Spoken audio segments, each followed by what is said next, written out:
Lendas da ciência. Curar. Distribuição Sinapse. Versão brasileira RGA Rio.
A medicina é uma prática dos corpos. É uma relação ao corpo. Fazemos uma diferenciação completamente ingênua e evidente entre o corpo da criação, cheio de saúde, e aquele do qual a medicina se compadece e observa, o corpo que cai, o corpo caindo.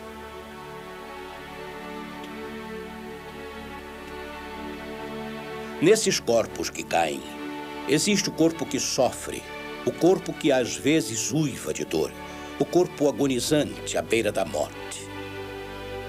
É esse que, para nós, representa o problema da dor, a dor física, a dor corporal, mas também a dor da alma. E também a injustiça, a dor social e cultural. Enfim, o conjunto de dores que nossa vida pode suportar. Sim, o médico, seja ele do corpo ou da alma, se compadece diante desse corpo.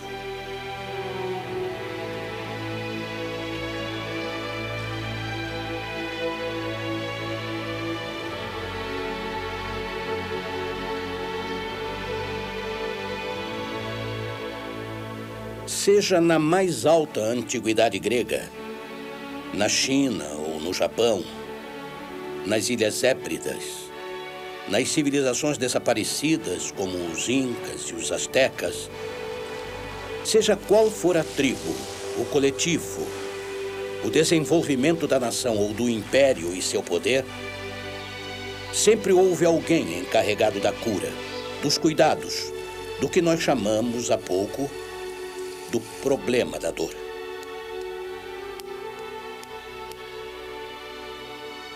E esse alguém, nós, pessoas modernas, o reconhecemos como médico. Mas ele era mesmo médico. Às vezes exorcista, às vezes curandeiro, às vezes adivinho, sacerdote, às vezes químico, etc. Ele nunca tem o mesmo nome. A função que chamamos hoje de médica é universal no espaço e no tempo, coisa rara, excepcional. Não se deve dizer que algo que existe hoje tenha sempre existido, mas é o que acontece. Então, o médico sempre existiu, mas não é o mesmo médico. Nunca é o mesmo corpo, não é a mesma relação com o corpo, segundo a cultura. Será que o corpo descrito pela medicina chinesa é o mesmo corpo que nós descrevemos? Não é o mesmo corpo. Já que não é o mesmo corpo, não é o mesmo discurso médico. Não são os mesmos sintomas, nem as mesmas dores. Portanto, não é a mesma medicina. Quem é o médico? É o filho do saber e da compaixão. Se ele não possuir uma dessas duas qualidades, ele deve mudar de profissão. Ele precisa conhecer os indivíduos singulares vivos. E ele precisa amá-los. Mas para conhecê-los e amá-los, ele precisa encontrá-los. Como eles estão dispersos no espaço, nas culturas e no tempo, ele precisa viajar.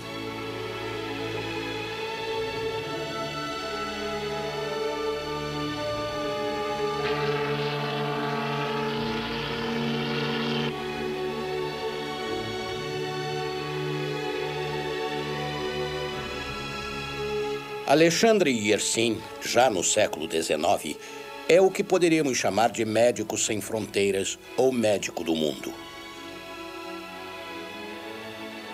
Ele nasceu em Lavaux, perto de Aubonne, no cantão de Vaud, na Suíça.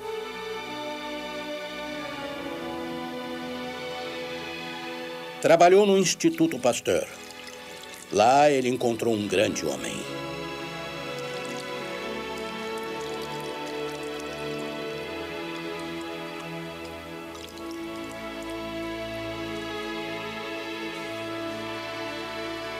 Erudito, biólogo dos camponeses de sua época e da agricultura de seu país, Pasteur estuda o vinho e a cerveja, as fermentações da fazenda, as vacas, a vacinação, os cachorros e a raiva. Para Yersin, faltava explorar o corpo em situações exteriores aos seus limites, agrícola e nacional.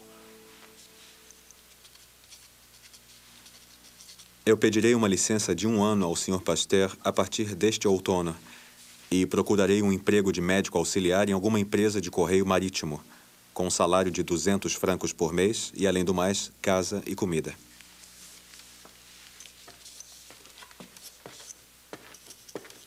Pasteur é o cientista que pode ser comparado ao médico de família que vive na estrada. Yersin é o viajante e, ao mesmo tempo, o cientista e o médico de família, que aprende com outras culturas e nos ensina a gostar.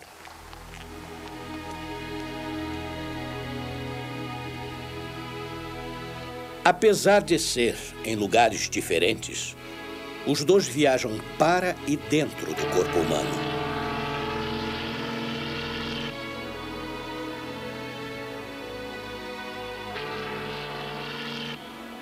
Ele embarca para Manila e Saigon, pois ele acaba de assinar um contrato com a Companhia de Correio Marítimo.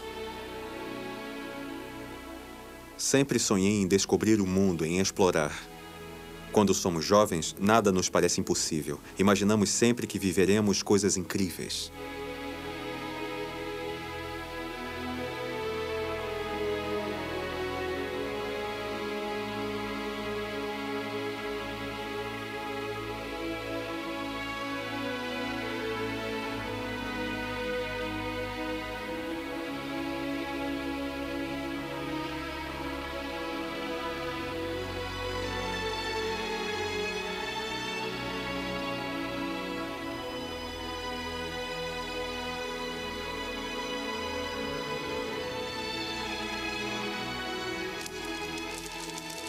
Alexandre Yersin vira médico titular a bordo dessas pequenas empresas de correio que de Saigon partem em direção aos portos do Extremo Oriente.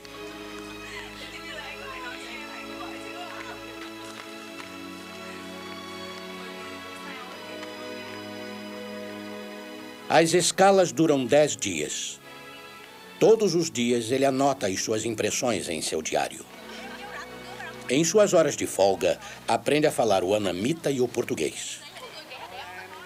E escreve para sua mãe. Janeiro de 1891. Querida mamãe, meu trabalho a bordo não é nada complicado. Pela manhã, às 9 horas, começa a consulta. Se há homens doentes, eu os examino. Antes da partida do barco, tenho de ir ao hospital buscar o certificado de saúde necessário para que não se tenha que fazer quarentena em Manila. Então, não me falta tempo livre.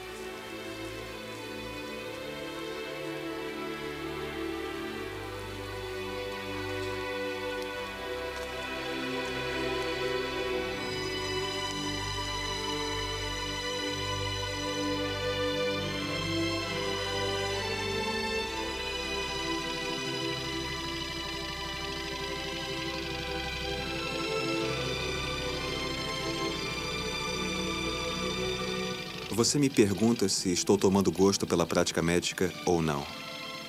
Sinto muito prazer em cuidar dos que me pedem conselhos, mas não gostaria de fazer da medicina uma profissão. Isto é, nunca poderia pedir a um doente que me pague pelos cuidados que eu possa ter lhe dado. Eu considero a medicina um sacerdócio, assim como o exercício de um pastor. Pedir dinheiro para tratar de um doente é um pouco como pedir para que ele escolha entre a carteira e a vida.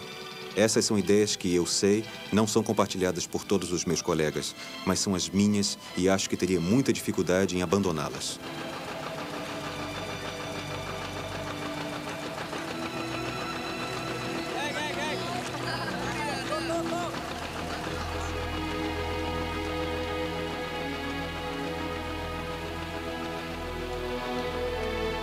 Na Indochina, ele é mandado para o Eridão, um barco que faz o percurso entre a Cochinchina e as Filipinas. Depois para o navio Saigon. E agora aqui está ele em Hanoi, percorrendo a Baía de Along e a foz do Rio Vermelho. Quando o Saigon singra as costas de Anam, pode ver a cadeia anamita, que nenhum europeu tinha ainda atravessado.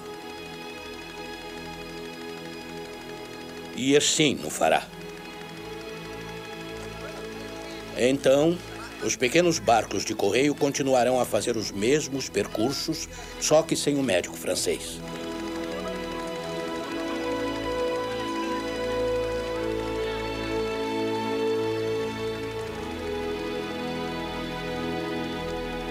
É assim que o médico vira geógrafo.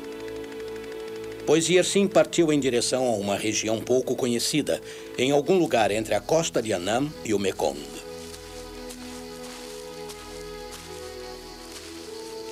Ele não para de tirar fotografias. As dificuldades de transporte são um problema que se manifesta em cada vilarejo, de modo que Yersin faz a sua viagem a pé.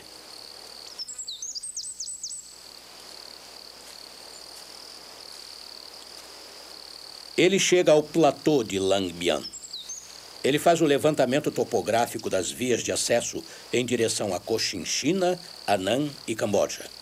É nesse lugar, em Lang Biang, que foi erguida a cidade de Dalat.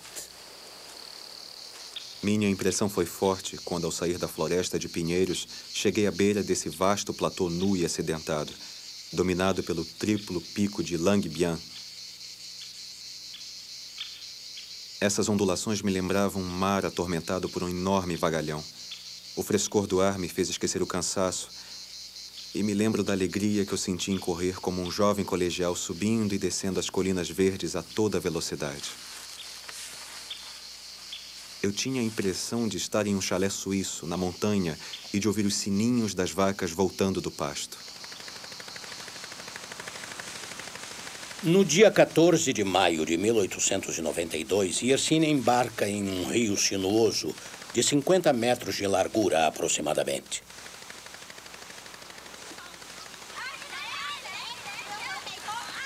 Subindo em direção ao norte, Yersin situa exatamente o local da nascente do Dong Nai, longo rio que serpenteia do platô de Lang Biang até Saigon, onde ele se transforma em um largo delta. Ele descobre um afluente do Mekong, o grande rio. Ele o desce de sua nascente até sua embocadura. E aí, a lenda heróica do explorador alcança a legenda do mapa.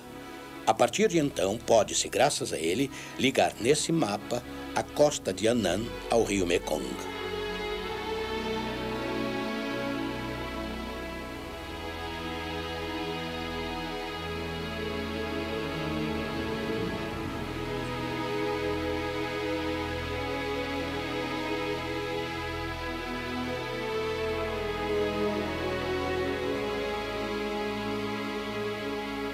Há mais de 10 anos foram assinalados casos isolados de peste em Yunnan e na Mongólia. Nos primeiros meses de 1894, a doença aparece em Cantão. Ela faz horríveis estragos, matando em pouco tempo mais de 60 mil pessoas. Em maio de 1894, Hong Kong é atingida. A praga se espalha com rapidez. Ela mata, se transmite do doente ao homem saudável, sem se importar com as barreiras que tentam erguer contra ela. Alexandre Yersin, médico de segunda categoria, encarregado da missão pelo governo indochinês, chega à Indochina no dia 15 de maio de 1894. Ele se instala em um laboratório improvisado.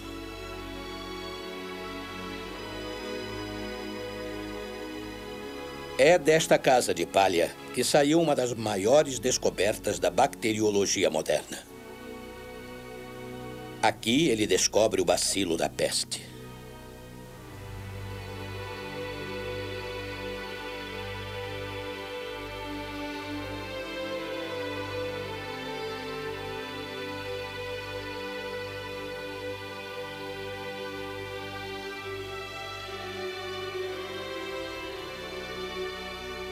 Tizé, jovem chinês de 18 anos, aluno do seminário e desempenhando a função de enfermeiro, sentia-se mal há alguns dias. Cansaço e dor de cabeça. Até que no dia 26 de junho, às 10 horas da manhã, ele se queixou de uma dor aguda do lado direito da virilha. Ao meio-dia, a febre apareceu subitamente e o doente fica de cama. O jovem chinês estava sonolento. Ele não conseguia ficar de pé sem sentir vertigens. Sentia uma fadiga extrema. A febre estava alta, a língua ficou pesada. Tínhamos diante de nós um caso confirmado de peste. A violência dos primeiros sintomas permitia chegar à conclusão de que o caso era grave. Às 5 horas, 6 horas depois do início da doença, dou uma injeção de soro. Nesse instante, o doente vomita e delira, sinais alarmantes do rápido avanço da infecção. Às 6 e às 8 horas da noite, mais injeções. Das 9 à meia-noite, não há nenhuma mudança no quadro do paciente, que continua sonolento, se agita e se queixa bastante. A febre continua alta e ele tem um pouco de diarreia. A partir da meia-noite, o doente fica mais calmo. E às 6 da manhã, quando o padre diretor vem saber notícias do doente, este acorda e declara que se sente curado.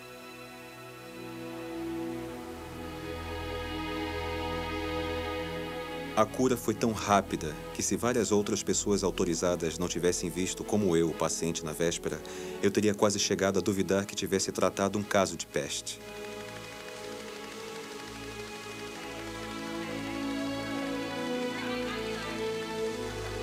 Essa noite, passada ao lado do meu primeiro doente de peste, foi cheia de ansiedade para mim.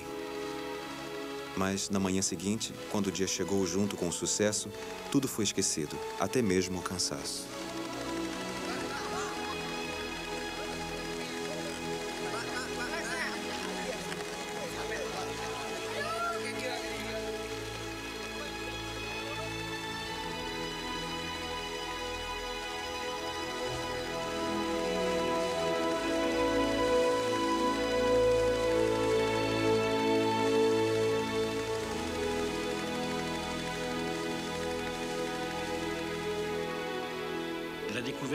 A descoberta desse micróbio por Yersin, mostrando que entramos na era pasteriana, é sem dúvida uma descoberta sem precedentes. Talvez banal para nós, mas fundamental na época.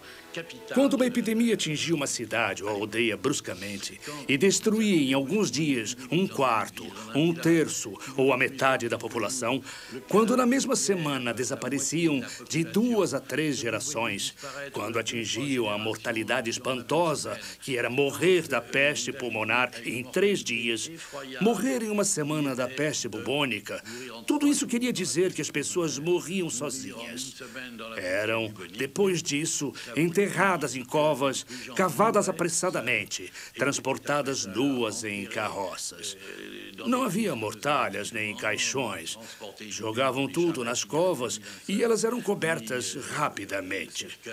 Portanto, a descoberta do bacilo da peste para uma humanidade que arrastava com ela a lembrança coletiva dos séculos passados, da atrocidade da peste, a descoberta de Yersin tinha um significado realmente especial.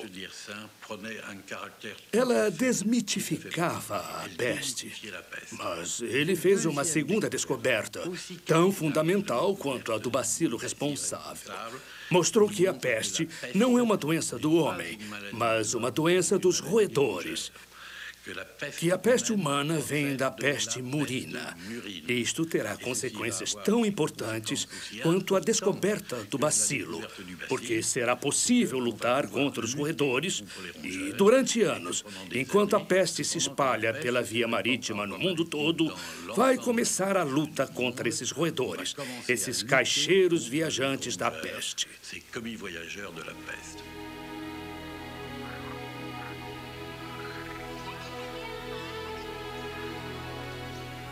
A peste aparece agora em Nha Trang. Os anamitas são atingidos. Os primeiros casos surgiram em março, no vilarejo de Kulao, do outro lado da foz do rio Nha Trang.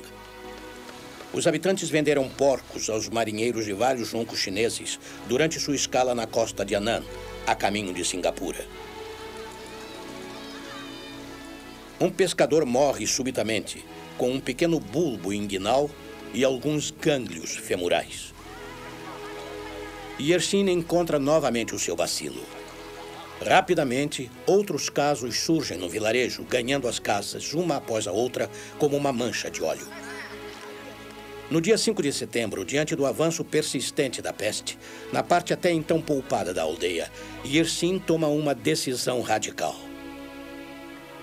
Ele manda construir uma nova aldeia a 2 quilômetros dali, em uma zona não atingida.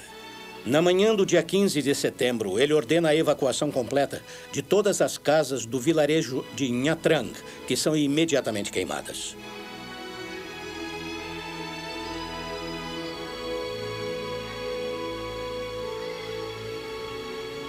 Em abril de 1899, Yersin declarou a extinção desses novos focos e o fim da peste em Nha-Trang.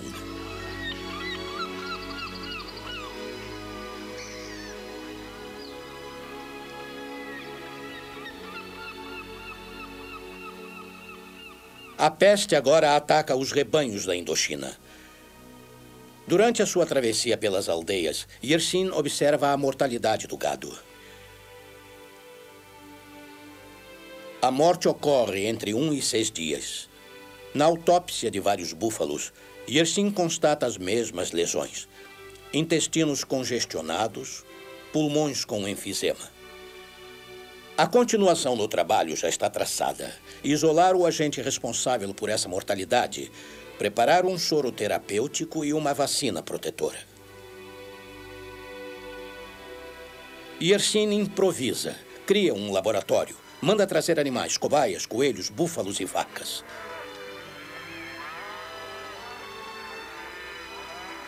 Assim, o médico vira agricultor.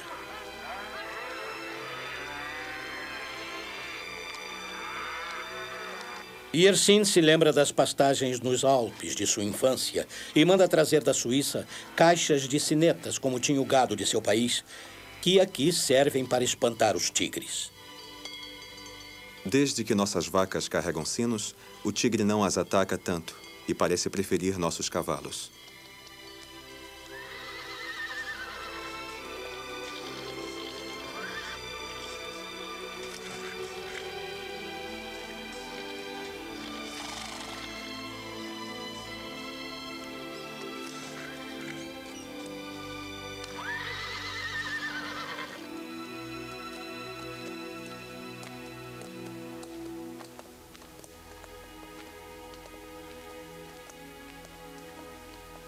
Em 1914, Yersin está preocupado com a falta de quinino nos países distantes de onde ele se encontra, e o paludismo pode se espalhar rapidamente. Na costa de Annam, em Nha-Trang, ele manda plantar árvores de quinino, onde, apesar das dificuldades, consegue chegar a alguns bons resultados. O médico vira paisagista. Não havia nenhuma árvore de quinino no Vietnã antes da chegada de Yersin. Médico, cientista, inventor, explorador e geógrafo, agricultor, plantador, semeador, ele cria a Escola de Medicina de Hanoi. Ele transforma os laboratórios de Nha Trang e de Saigon em Instituto Pasteur.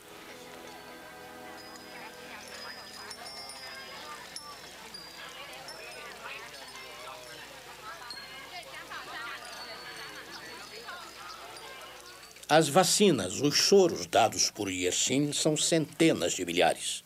Yersin curou centenas de milhares de doentes.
Há palmeiras, seringueiras, árvores de quinino ao redor da casa. É aí que Alexandre Yersin passou os últimos anos de sua vida. Astronomia astrofísica. Física. Radiestesia. Matemática. Automóvel. Rádio e outros. Montanha e alpinismo. Diários de física. História. Eletricidade. Geografia. Na varanda, a cúpula enferrujada cobre o Observatório Astronômico de Alexandre Yersin, médico francês que partiu para Saigon aos 28 anos.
Assim como os outros cientistas percorrem a Terra ou o Sistema Solar, o universo, as línguas e as culturas, o médico é o grande viajante do corpo humano em geral e dos corpos reais em sua diversidade.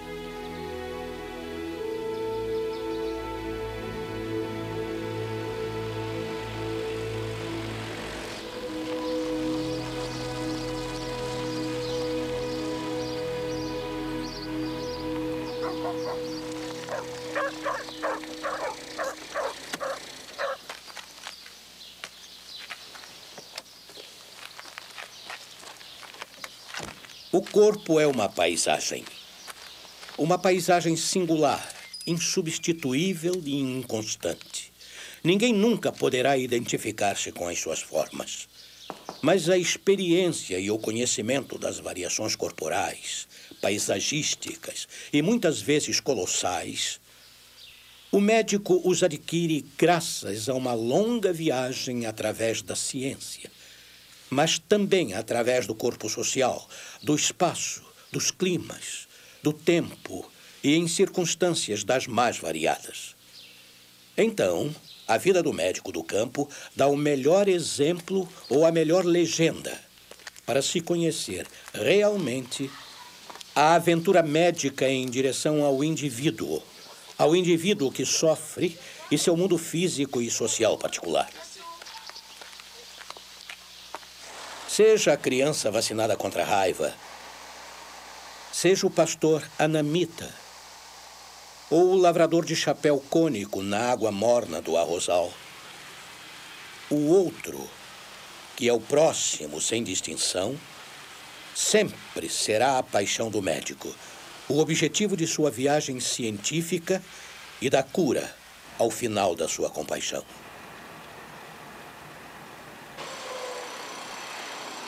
É por isso que deve ser chamado de viajante. Viajante da dissecação, da anatomia e dos humores. Viajante das paisagens corporais, do meio ambiente e do clima. Viajante nas diferentes sociedades e nas suas diversas organizações sanitárias. Viajante sempre à procura do outro, sempre diferente em sua dor e em sua busca humana demais da imortalidade.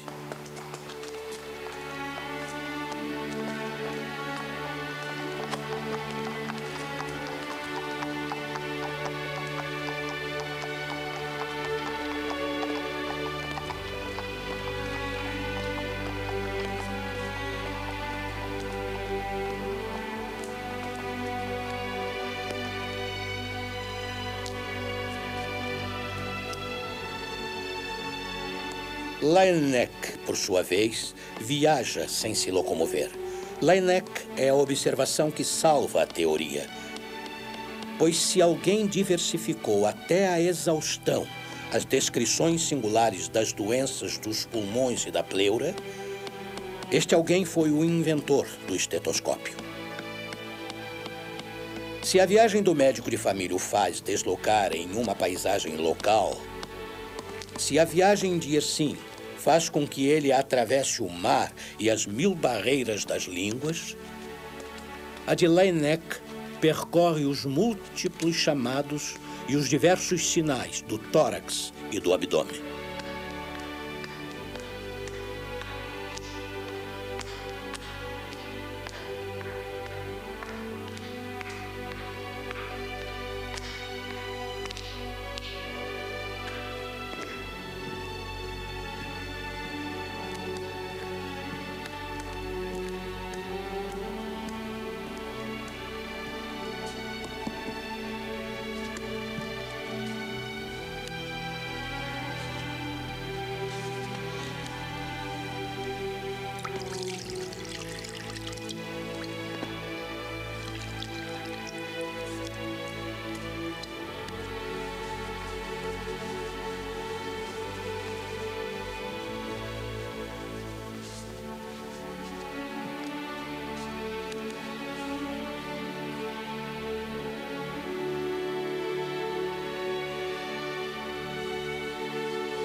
Eu fiquei tão surpreso quanto satisfeito ao ouvir as batidas do coração de uma maneira muito mais clara do que qualquer aplicação direta da orelha.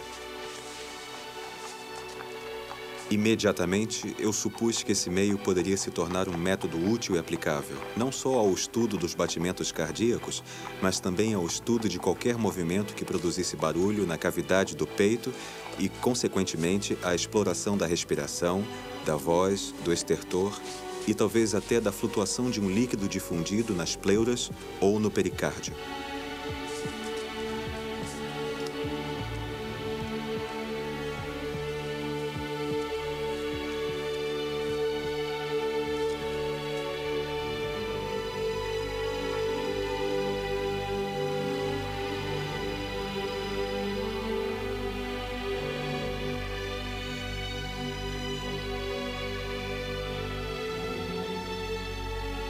Dessa forma, novas e verdadeiras paisagens são descobertas pelo tratamento do sinal ouvido, pela precisão de tradução e descrição, pela correspondência precisa com as doenças. A sua doença é uma paisagem, mas uma paisagem ouvida.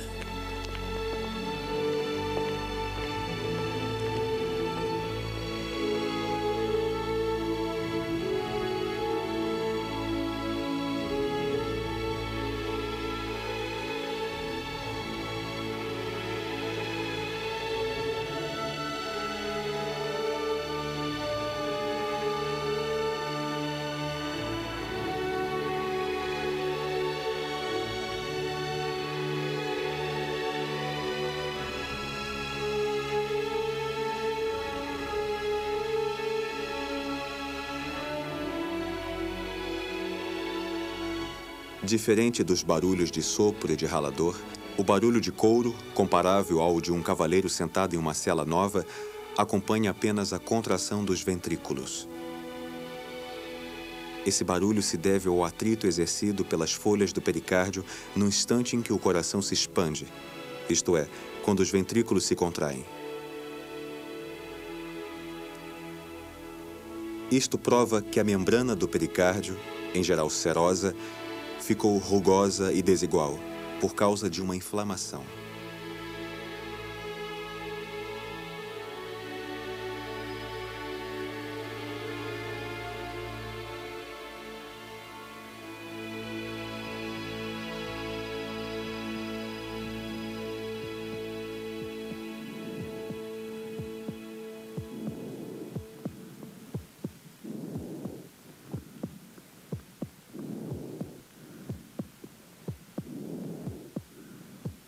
Crepitação, esfregamento característico do couro novo, pleurisia.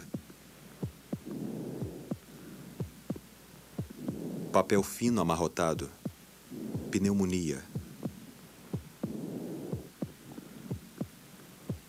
Ruído metálico de lixa, diminuição dos orifícios do coração. Sopro sibilante quando se expira, asma.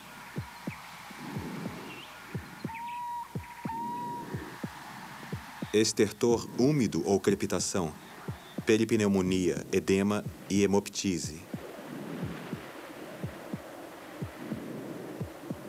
Estertor mucoso ou gargarejo, catarata pulmonar, tuberculose.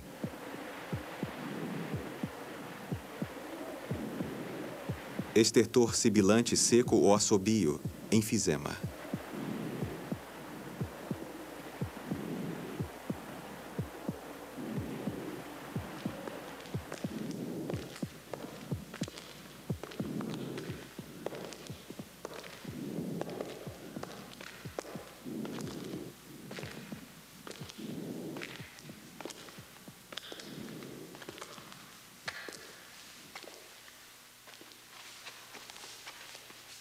Agora vamos viajar no tempo, em direção à antiguidade mais distante e, ao mesmo tempo, da medicina científica mais próxima da atualidade. As duas enviam uma mensagem parecida. No momento da fundação da medicina dita científica, reinava o Corpus Hipocrático, redigido por volta do século V a.C., na Grécia.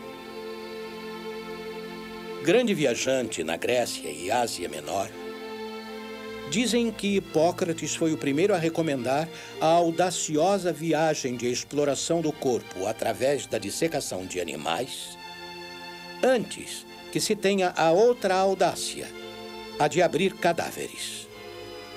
Daí surge um avanço enorme em anatomia e na cirurgia que nascia. Essa medicina grega rapidamente se embriagou de abstração, de tal modo que ela associava um saber excelente, o da anatomia, o do conhecimento preciso do corpo, ao de uma medicina relativamente fraca, por excesso de raciocínio e demonstrações, embriagada de tanta teoria, tendo uma observação um pouco deficiente. Mesmo assim, Hipócrates foi o primeiro a tentar descrever a paisagem individual de cada corpo humano, que dependia de seus humores, segundo ele. O sangue, a linfa, as duas bilis, negra e amarela, cujas diferentes misturas explicavam os diferentes temperamentos sanguíneo, bilioso, linfático. É nessas misturas que o equilíbrio significava saúde, enquanto que o contrário, o excesso ou a falta de um dos componentes, causava diversas doenças. Nos textos ou nas tabelas que descrevem esses temperamentos, pode-se ler toda a bioquímica.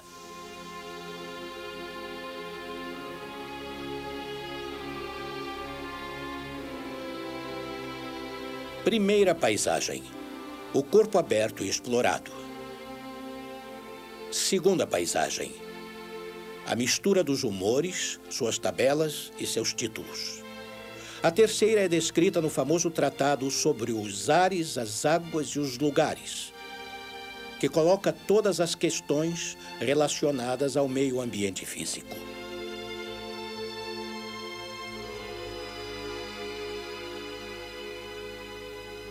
Existem terras iguais aos homens. Uns são de natureza análoga a terras montanhosas, úmidas e cobertas por florestas. Outros são como terras secas e leves. Outros ainda são como planícies uniformes e áridas, porque as estações que modificam as formas da terra e as formas dos corpos são diferentes entre elas. Quanto maior é essa diferença, maiores são as variações nas figuras e temperamentos dos homens, pois tudo o que a terra produz está de acordo com a própria terra. Essa geografia médica, que pode parecer muito arcaica aos médicos objetivos de hoje, ou aos biólogos reducionistas atuais, soa de maneira totalmente moderna. Por trás desse texto, há uma noção de paisagem. O corpo é assimilável a uma paisagem e, por isso, comparável aos acontecimentos e fenômenos que ocorrem na Terra. Da mesma forma que existem estações, existem os ritmos do corpo. Da mesma forma que existem divisões na paisagem, existem divisões entre os órgãos. Da mesma forma que há evoluções nas estações e no tempo, há evoluções na saúde, no sofrimento e na dor. Há uma ideia de que nas misturas de fluidos, ar, água e nos lugares da Terra, exista uma certa proporção e harmonia com os lugares e misturas de fluidos dentro do corpo. Mas o interessante não é somente a relação, mas também, talvez, a mistura em si, isto é, essa ideia de paisagem sobre os fluxos, as águas, os ares, os lugares e o vento.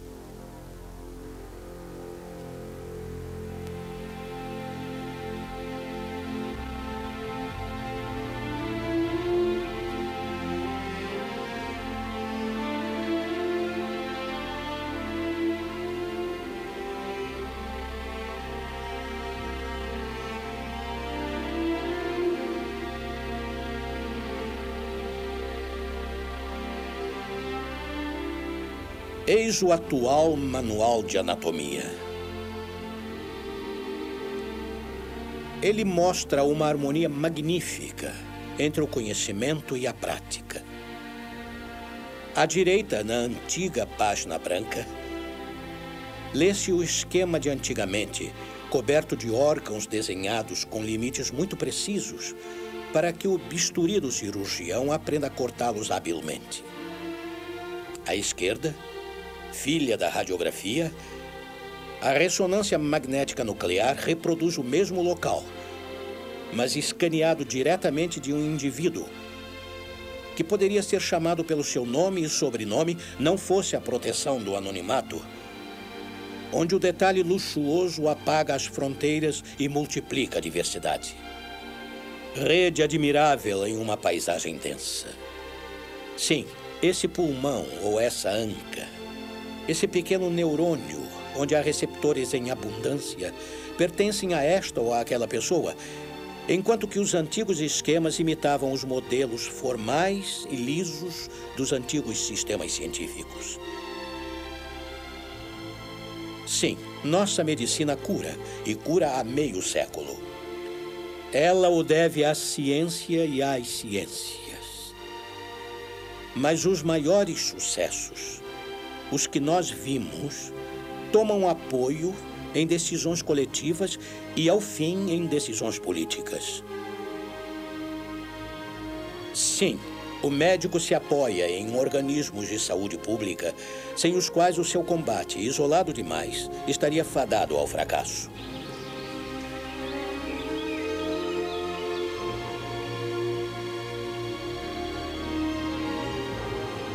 O que é um médico hoje? O que diferencia a cabeça médica da cabeça científica? Um médico de um cientista, um médico de um físico, de um químico ou de um matemático? é que ele é um erudito, um cientista.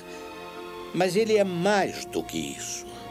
Porque um cientista conhece ideias, leis, conceitos, observações. Mas, além disso, um médico sabe perfeitamente que não há doenças, e sim doentes.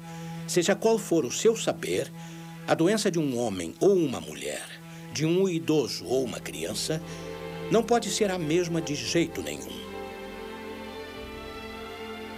O médico é um homem que, ao mesmo tempo, é erudito e cientista, porque ele trabalha no universal. Mas, apesar disso, ele deve adaptar sempre as suas ideias à pessoa humana, ao indivíduo. Essa pessoa individual, mesmo que ele a conheça suficientemente como médico de família, pode mudar ao longo do tempo. E então, a doença tem uma infinidade de aspectos. Às vezes, ela pode ser irreconhecível.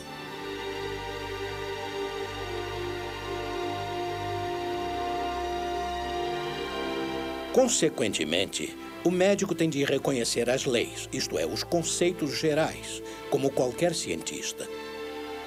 Mas essa lei está vestida como um fantasma, no perfil singular e individual da pessoa humana. E aí intervém a prática médica, a intuição médica, o corpo médico.